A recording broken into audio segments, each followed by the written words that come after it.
आप सभी का स्वागत है आपके अपने YouTube चैनल कॉमिक्स 24 में। आज हम यहाँ पर चर्चा करेंगे कक्षा 12वीं के हिंदी विषय का, जो आज आपने पेपर दिया है। तो आइए बिना देरी करते हुए हम इन हिंदी के जो प्रश्न हैं उनके ऑब्जेक्टिव को चेक करते हैं। तो आपके सामने पहला प्रश्न है, कविता एक खिलना है फूलों के बहाने। ये आपका क्या है? रॉन्ग है, असत्य है। काव्य की शोभा बढ़ाने वाले साधन अलंकार कहलाते हैं। ये सही है। इंद्रसेना का दूसरा नाम मेढक मंडली था। ये भी सही है। शब्द शक्ति दो प्रकार की होती है। ये गलत है। सिंधु घाटी सभ्यता मूलतः खेतिहर और पशुपालक सभ्यता थी। ये सही है।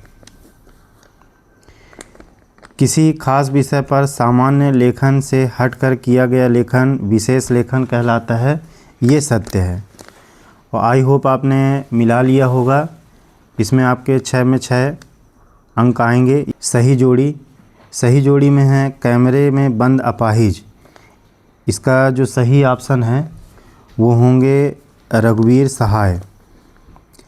ओज गुण का संबंध वीर रस से होता है। सिल का रंग कैसा होता है? काला होता है।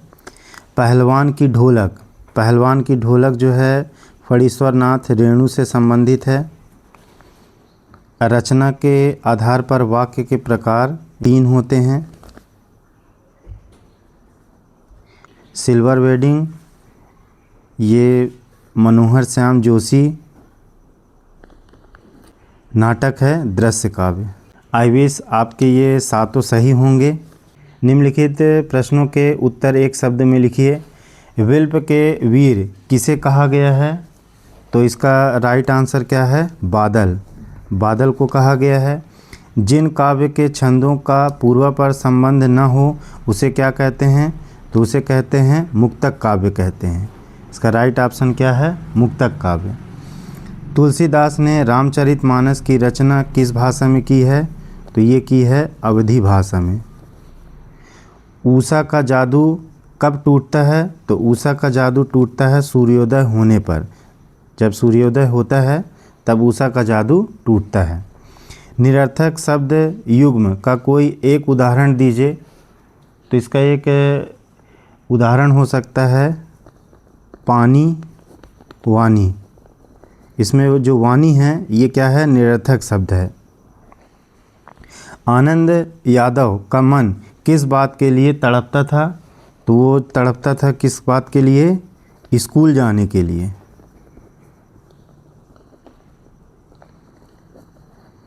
नाटक का सबसे सशक्त माध्यम क्या है? तो सशक्त माध्यम है संवाद यानी बातचीत। क्वेश्चन नंबर 4, वाक्यों के लिए सही विकल्प बताइए। कवि भार लिए फिरता है। तो किसका भार लिए फिरता है? तो इसका राइट ऑप्शन है जगजीवन का। निम्न में से रसराज किसे कहा गया है? तो रसराज कहा गया है श्रृंगार रस को। भक्तिन रहने वाली थी। भक्तिन कहाँ की रहने वाली थी? झूसी की रहने वाली थी। कहानी का केंद्रीय बिंदु होता है तो क्या होता है? कथानक। सिल्वर वेडिंग कहानी के नायक का नाम बताइए। तो उसके नायक हैं यशोधर बाबू। रेडियो नाटक में नहीं होते हैं। क्या नहीं होते हैं? दृश्य नहीं होता है यानी दिखता नहीं है। रिक्त स्थान की पूर्ति में देखिए, दिशाओं को खाली स्थान की तरह बजाते हैं। तो कैसे बजाते हैं? मृदंग की तरह। राइट ऑप्शन क्या होगा? मृदंग। दूसरे का राइट ऑप्शन क्या होगा? तो ये होगा वार्णिक। जिन छंदों में वर्णों की गणना होती है वे क्या कहलाते हैं? वार्णिक छंद कहलाते हैं। बाजार का जादू खाली स्थान की राह पर काम करता है। तो किसकी राह पर काम करता है? आँख। राइट ऑप्शन होगा आँख। ऐसे शब्द जो क्षेत्र विशेष में बोले जाते हैं कौन से शब्द कहलाते हैं? क्षेत्रीय। नाम से ही पता चल रहा है क्षेत्र, तो क्या होगा इसका? क्षेत्रीय। सौंदलगेकर मास्टर खाली स्थान पढ़ाने आते थे। क्या पढ़ाने आते थे? मराठी पढ़ाने आते थे। कविता की अनजानी दुनिया का सबसे पहला उपकरण है। को क्या है उस उपकरण? तो वो उपकरण का नाम है शब्द। आई होप आपके ये भी सब सही हो गए होंगे। तो इसमें आपको 6 में 6 मार्क्स मिलेंगे।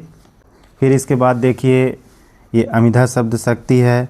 निपात शब्द की परिभाषा, यशोधर बाबू की पत्नी समय के साथ ढल सकने में सफल होती है लेकिन यशोधर बाबू असफल रहते हैं, ऐसा क्यों?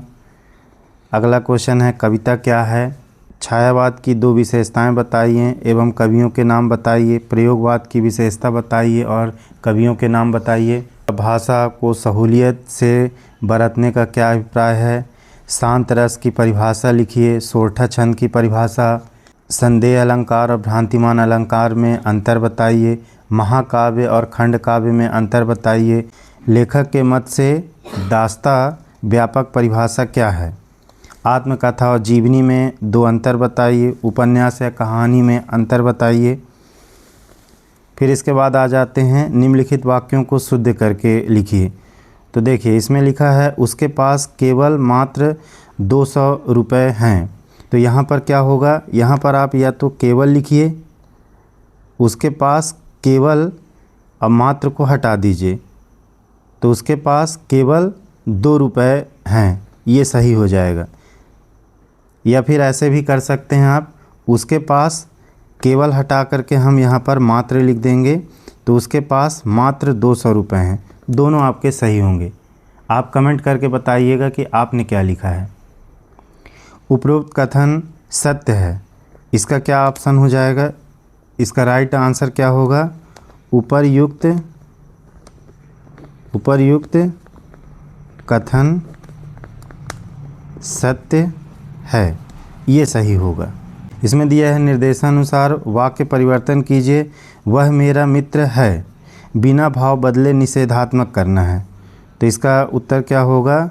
वह मेरा दुश्मन नहीं है। तो यहाँ पर बिना भाव बदले, भाव नहीं बदला है, वह मेरा दुश्मन नहीं है, मतलब क्या होगा? वह मेरा मित्र होगा। तो ये होगा सही आंसर। आलसी व्यक्ति उन्नति नहीं कर सकता है, तो इसमें मिश्रित वाक्य बनाना है। तो इसका उत्तर क्या होगा? इसका होगा जो व्यक्ति आलसी होते हैं वे उन्नति नहीं कर सकते हैं, नहीं कर सकता है, ये इसका राइट आंसर होगा। जो व्यक्ति आलसी होते हैं वे उन्नति नहीं कर सकता।